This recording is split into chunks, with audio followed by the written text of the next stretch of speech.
So I recently saw a limited TV series on Netflix called Inventing Anna. And it's a true story about a girl called Anna Sorokin, and she goes under the alias of Anna Delvey. And I wanted to do a video on the techniques of becoming the greatest manipulator out there, the master manipulator. People like Jeffrey Epstein, Larry Nassar, and now this 26-year-old Anna Sorokin. All of these people use these same techniques in order to manipulate their way through the world.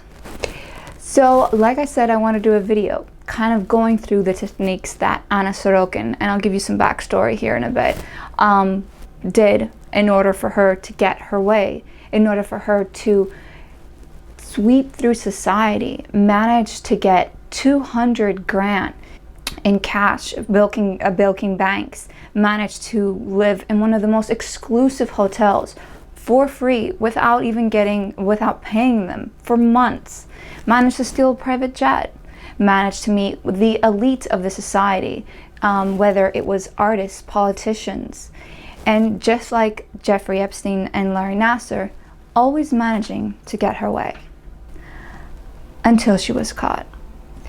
So I'm gonna take this off because it's really hot. Most importantly in this video, I, however, want to show you how utterly simple, basic, primitive is the idea and the techniques of becoming a master manipulator. That if you grasp this one concept that I'm going to give you in this video, you can get by, without getting caught, anything in life. Because it touches upon who we are as human beings, what we want. And if you're listening, my dear Anna, I'm not really sure if you actually said this in real life or this is just part of the Netflix series, but you're right. No one is special, including you. And the techniques that I'm about to explain and divulge are used by all serial killers, psychopaths, sociopaths, and master manipulators, just like you, Anna. So, let's start. If you have no idea who I am, my name's Olympia, and what I like to do? Well, in this case, I like to dissect the master manipulator's mind to see what makes them tick, but also what makes them talk. So, if you haven't already, make sure to smash the subscribe button and ring that bell for your weekly Thursday videos. And let's start. So, Anna Sorokin, or we'll call her Anna Delvey since that's what she wants to be known for. Born in Russia, lived in a small town outside of Germany. I can't pronounce the name. But the point being is that she managed at a very early age to wake her way through society. She wanted to build what she called the Ann Delvey Foundation, ADF. A place, a Soho West kind of type place where the most elite of the elite can hang out, where the most prestigious pieces of art would be displayed. But how did she manage to do this? How does Jeffrey Epstein manage to do all this? How did Larry Nassar? The first thing that you need to know if you want to become a master manipulator, and I just want to say in this video before I continue, I'm not trying to create a master manipulator here. I'm not trying to show you how to manipulate. If you are a true manipulator, whoever's listening out there, you know what you're doing. But like I've done in my video above, I like to kind of go through the dark parts of certain personalities, because that way you know what to look for and you know what to avoid. Now, number one technique is know your audience. So simple, yet so complex. You need to know what buttons to push. You need to know the hook. You need to know how you are going to manipulate a person. And this is not something that you can translate to all people. Humans are complex beings.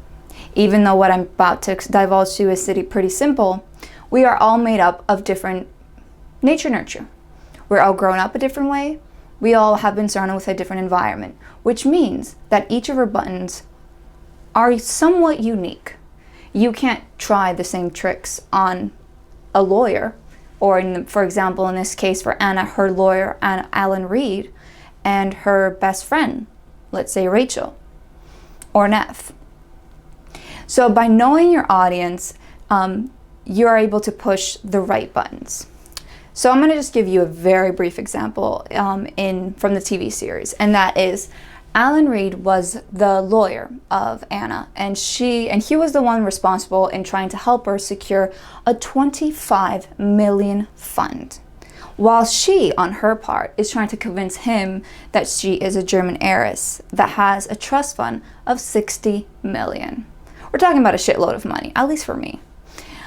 So what she does is that she observes Alan. She notices he is a father, a husband. She asks about his daughter, and she realizes very soon enough that she is living the life of his daughter. She is the one that is surrounded by money, that has so much money that she doesn't know what to do with it. This is the lie, by the way, she's living, not the true self.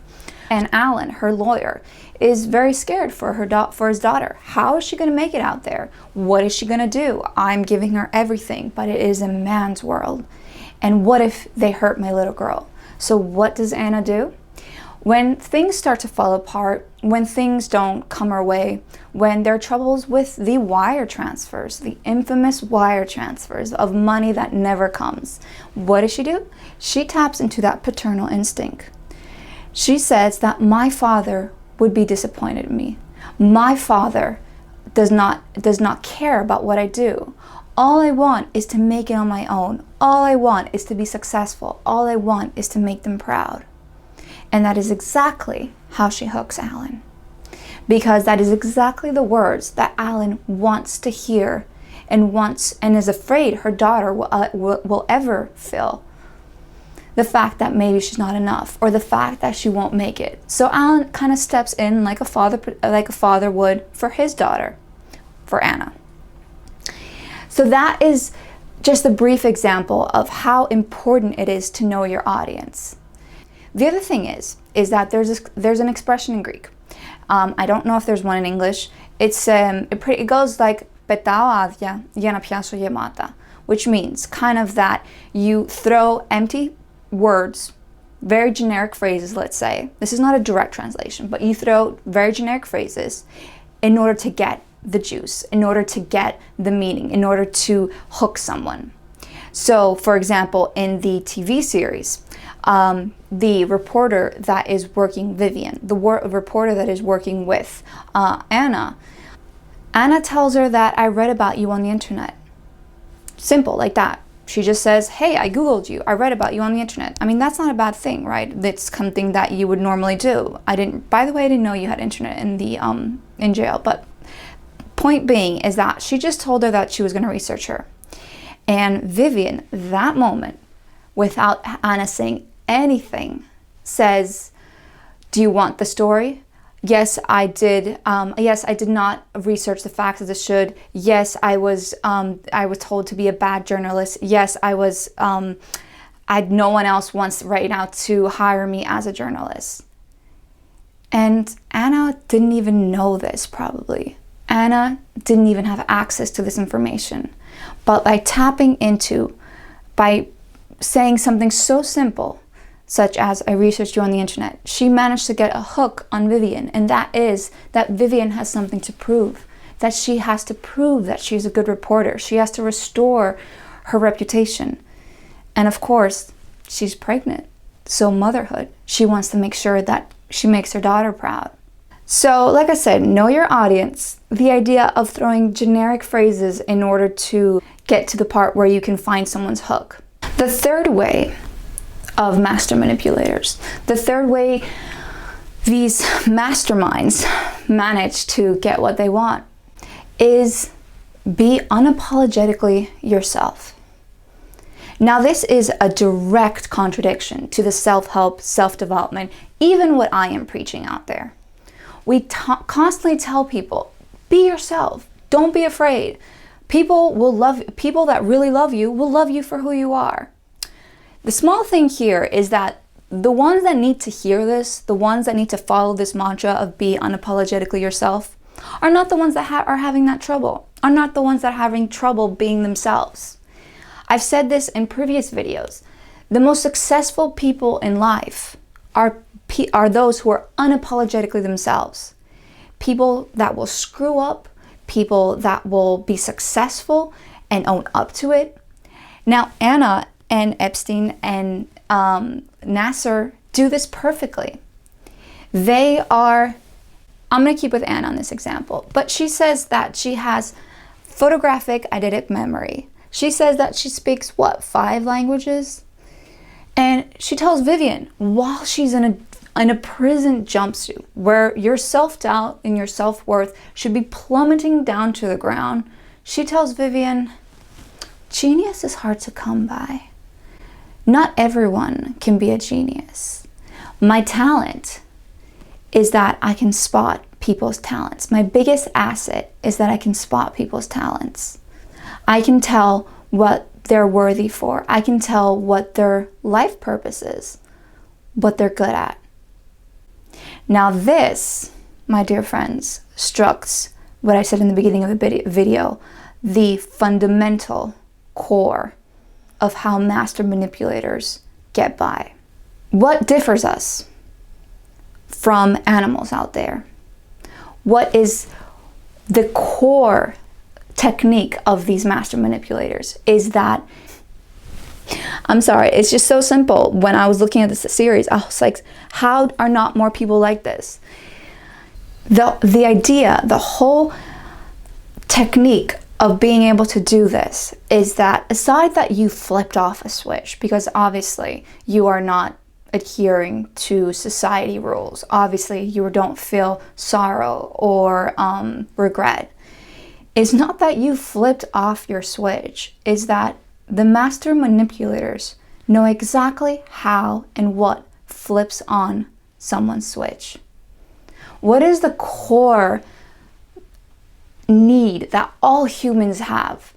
What is something that we all crave? What differs us from animals? It's not that we get hungry. It's not that we need food, water, shelter, not even companionship. Penguins mate for life, they say. So not even companionship. The simple thing that I promised you at the end of at the beginning of this video is that everyone on this freaking planet wants to be seen and wants to be heard. And that is why one of the biggest manipulators out there, the biggest psycho killers, sociopaths, psychopaths, any label you want to put on it, is that they feed off of this need, this human need of, I want to be seen and I want to be heard. Anna says it. She says that her biggest asset is that she can tell what a person's talent is. Isn't that what everyone wants? Isn't that what everyone wants to hear, what they're good at? What's their purpose in society? Because for them, their purpose in society is their purpose in life. It's who they are. And that is why everyone was drawn. And even now, I believe, seeing Anna's Instagram account, you can access it, it's still public. Everyone is still drawn to this person because she validates you. She trashes you because she's so unapologetically herself that you are so mind blown by the fact that someone can just say these things. But at the same time, she shows you your potential. She shows you how and who you can be. Now, the other technique is that you believe in your lies so much that they become your truth.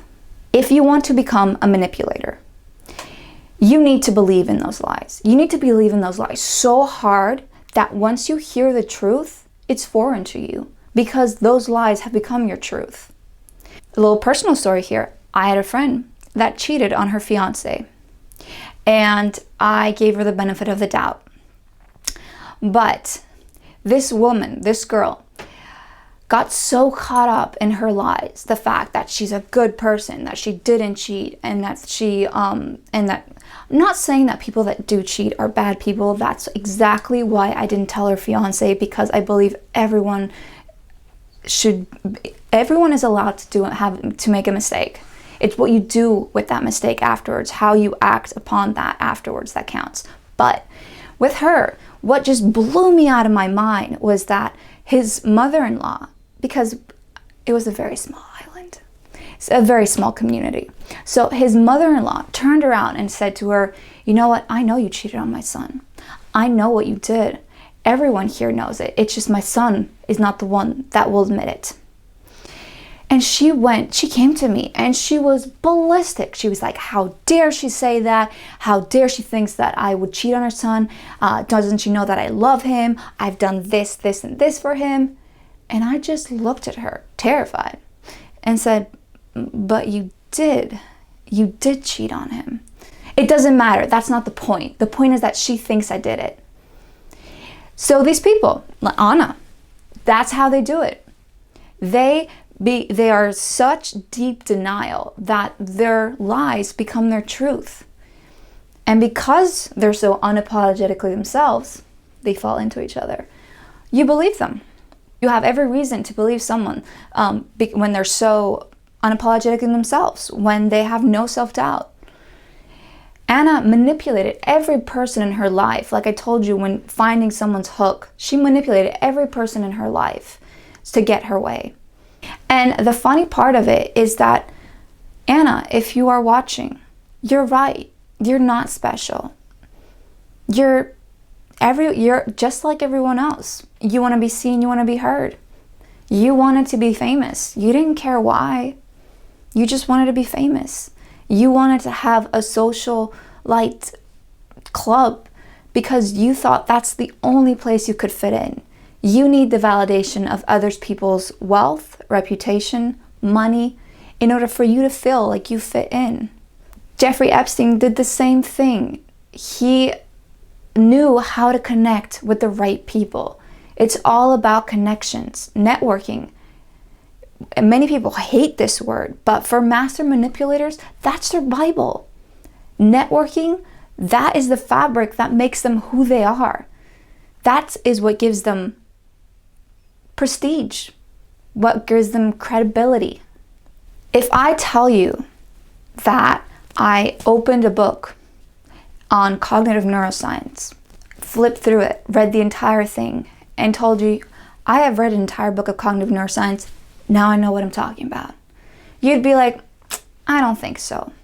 But if I tell you, I attended Georgetown University, and there I studied cognitive neuroscience. Suddenly, just because I threw out Georgetown University, you're impressed. You believe I have more credibility than what I said if I opened up a book. To close up, in one of the last episodes, the lawyer says that we all have a bit of Anna inside of us. And that is so true.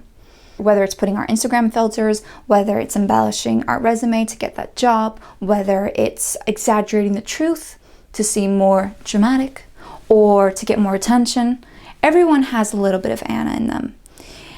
So again, Anna, you're not that special. And one of the articles I read, I'll link it below, which blew my mind, is that obviously after this film, people have questions. People are like, is Anna Delvey a sociopath? Like, is she a psychopath? And when she was called a sociopath, she said that she took that as a compliment. Do you know why she took it as a compliment? Because she says the biggest tech Mongols out there, such as Elon Musk, have been called sociopaths. And she loves the fact that she would be associated with them. So do you see what I mean when I say that everyone just wants to be seen and heard? So that's my video on Anna Delvey and Inventing Anna. I honestly do recommend the series because it is interesting how these manipulative techniques can be translated into real life. And most importantly, this is a real story. Yes, there are some parts, some Anna parts, that are embellished, that have added some exaggeration, some names changes, but the techniques are the same. They are same across all sociopaths, all psychopaths, all master manipulators. And if you actually learn and to identify and see them, holy shit, you can see right through them. Like when I was looking at this series, because I've come across with a lot of manipulators, I've come across a lot of what I would consider even psychopaths and sociopaths. There's a difference. And when you're around these people and you start identifying the techniques they use, then it just becomes so obvious that it's almost like seeing a movie unravel before you as people worship at their feet. The techniques are simple, guys. It feeds off a basic human need. So rewatch this video, go watch Inventing Anna, research Jeffrey Epstein, Larry Nassar, and you'll see that these people are actually not that special. Because at the end of the day, when the masks come off, we're not that special after all. Just like you, Anna. You put on your makeup, you put on your clothes, but at the end of the day, you just want what everyone else wants. You want to be seen, and you want to be heard.